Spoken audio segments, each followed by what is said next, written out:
4 congresistas, tengo entendido, viajaron como veedores de estas elecciones y obviamente las han validado, ¿no? Entre ellos está el congresista Bermejo y la congresista Portalatino.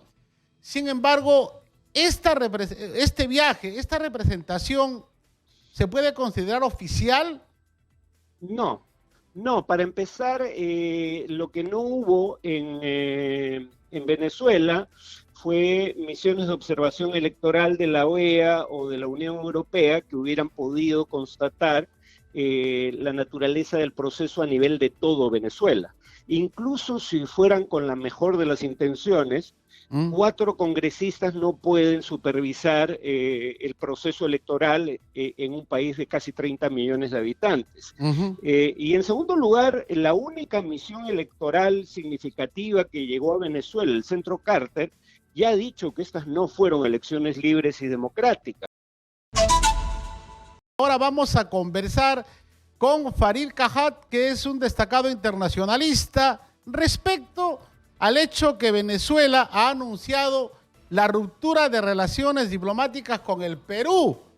Farid, buenos días. ¿No crees que Perú debería haber roto las relaciones diplomáticas antes que Venezuela lo haga?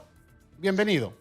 Bueno, esto es producto de las decisiones del gobierno peruano y el propio canciller había dicho que la ruptura de relaciones era una posibilidad, pero que esto era un proceso gradual, ¿no? Primero, el gobierno peruano decidió no reconocer elecciones que claramente eran ilegales, o sea, hubo un fraude, según todos los indicios. Ahí no estábamos aislados, porque otros gobiernos habían hecho lo mismo, pero el gobierno peruano dio un paso más y reconoció a González como presidente de Venezuela, paso que debió, si acaso, ser coordinado, no hecho de manera unilateral, y eso es lo que explica que solo se haya roto relaciones por parte de Venezuela con el gobierno peruano, pero no con otros gobiernos de la región, al menos por ahora. Claro. Sin embargo, los peruanos tendríamos que preocuparnos por esta ruptura de relaciones diplomáticas. ¿Cómo nos afecta?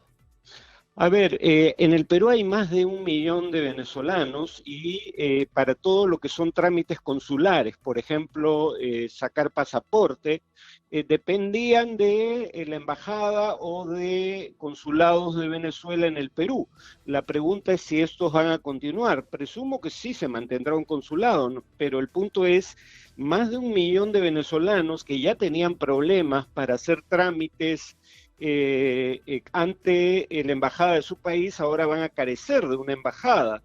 Y por otro lado, siempre cabe la posibilidad, ya no por el tema de la ruptura, sino por el tema del fraude y la mala situación económica en Venezuela, que más venezolanos decidan emigrar y claro, eso ya está empezando a ser una fuente de tensión política dentro de países como el nuestro. Claro. Farid, mencionaba que vamos a tener la posibilidad de que una oficina pueda seguir emitiendo los pasaportes. Eso no tiene nada que ver con el retiro del embajador. Digamos que hay países que no tienen relaciones diplomáticas, pero para atender a sus ciudadanos en el otro país abren oficinas consulares. Yo presumo que algo así va a persistir, ¿no? Porque, repito, estamos hablando de 1.250.000 venezolanos aproximadamente. Es imposible que puedan llevar su vida normalmente sin tener acceso a una oficina consular. Ese sería un problema mayúsculo para esos ciudadanos venezolanos en nuestro país. Claro, pero a ver, en todo caso, los que van a ser afectados directamente son ese 1,5 millones aproximadamente de migrantes venezolanos que tendrían que tramitar cierta documentación. ¿No tenemos relaciones comerciales los peruanos con Venezuela sí, o sí? Sí tenemos relaciones comerciales y habría que recordar que esto ya nos ocurrió en el pasado. Cuando se retrasaban los pagos de, compradores venezolanos de productos peruanos, estábamos en una situación similar a la de ahora, de ruptura de relaciones, y era muy difícil gestionar esos temas.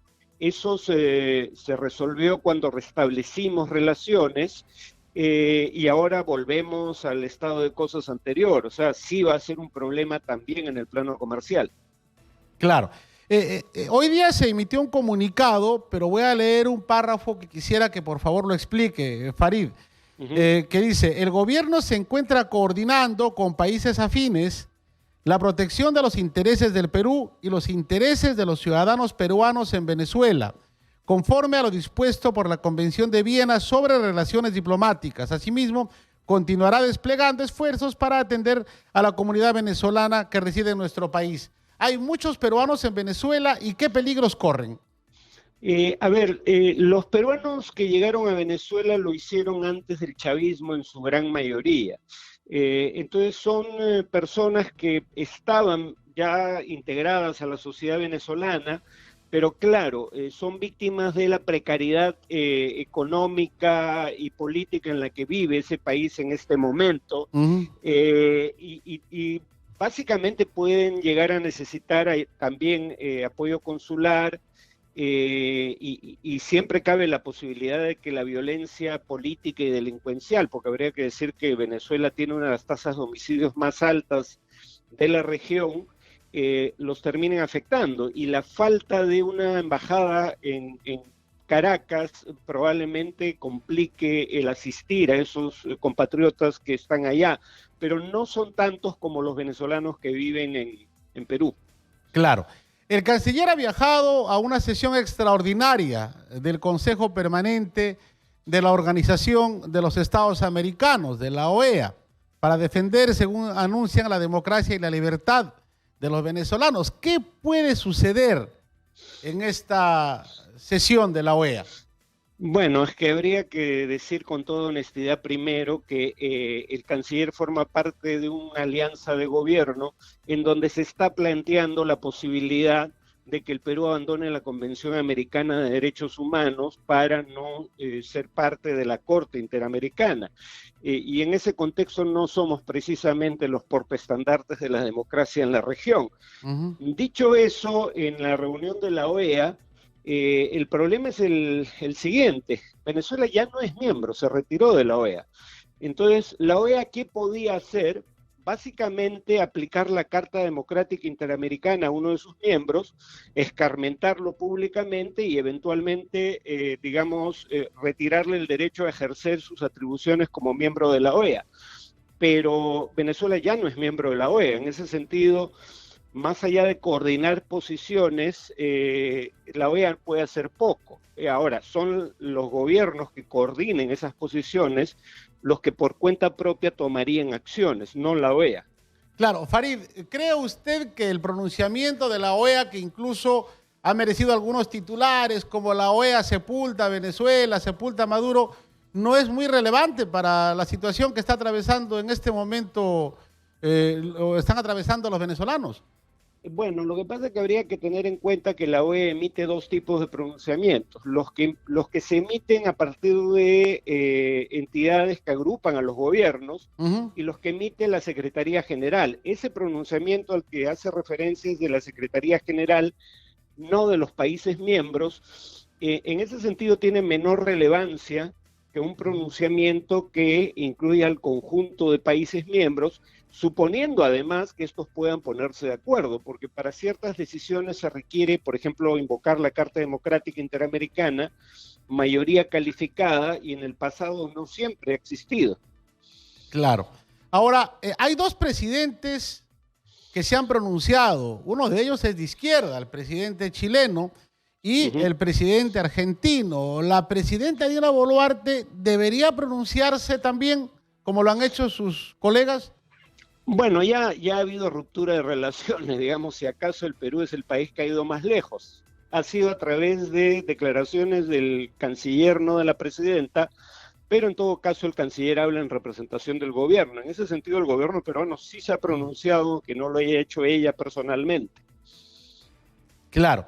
Yo tengo acá lo que ha escrito Edmundo González. A ver, agradecemos a la ONU, OEA, Unión Europea, los Estados Unidos, Brasil, Colombia, Chile, México, Argentina, España Italia, Portugal, Perú, Costa Rica, El Salvador, Uruguay, Panamá, Guatemala, República Dominicana y Paraguay, por instar al respeto de la voluntad de los venezolanos expresada el 28 de julio, requiriendo a la publicación por mesas de las actas de votación por parte del CNE, tal como lo expresa nuestro ordenamiento jurídico y el comunicado publicado por el Centro Carter, observador internacional invitado por el CNE. La comunidad internacional y los venezolanos pedimos respeto a los resultados y transparencia electoral con la publicación de todas las actas. La verdad es por el camino de la paz. Como lo habíamos dicho al inicio, lo ha escrito Edmundo González. ¿Qué opina de este comunicado, de este pronunciamiento del líder opositor, a quien muchos están considerando el virtual ganador ya de las elecciones y a quien le habrían quitado la presidencia? Bueno, es lo mínimo que se puede exigir, ¿no? Si el gobierno alega haber ganado las elecciones, lo menos que puede hacer es hacer públicas las actas electorales. Esto no es igual a lo que ocurrió en el Perú, dicho sea de paso. En el Perú, las actas de mesa son públicas desde un inicio. Los partidos pueden tener personeros en las mesas. Eso es un poco lo que se está pidiendo y eso es lo que hace dudar del resultado de las elecciones. Bueno, en realidad yo no tengo dudas. Si uno se pone a ver el contexto, primero el Consejo Nacional Electoral está presidido por un señor Amoroso, que es miembro fundador del Partido Socialista Unificado de Venezuela, que gobierna el país y que fue diputado. O sea, ni siquiera hay el menor intento de fingir autonomía o independencia.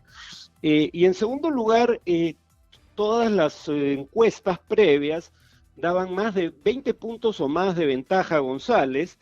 Las dos encuestas serias a boca de urna daban una gran ventaja a González, y un conteo rápido, que esto ya era sobre la base de actas elegidas aleatoriamente, también daba una ventaja de unos 30 puntos a González.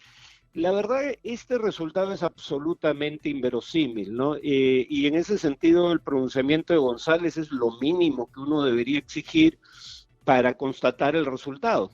Claro. Farid, 4 congresistas, tengo entendido, viajaron como veedores de estas elecciones y obviamente las han validado, ¿no? Entre ellos está el congresista Bermejo y la congresista Portalatino. Sin embargo, este viaje, esta representación, ¿se puede considerar oficial?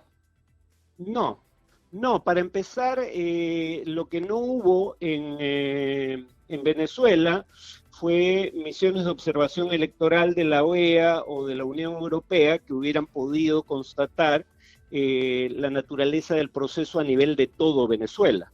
Incluso si fueran con la mejor de las intenciones, 4 congresistas no pueden supervisar el proceso electoral en un país de casi 30 millones de habitantes.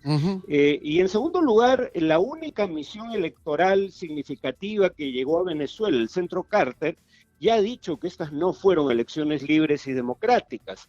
Así que yo preferiría creerle al Centro Carter y no a congresistas que básicamente son aliados del gobierno venezolano. Perfecto. Farid, yo le agradezco. Muchas gracias. Gracias por atendernos. Muchas gracias.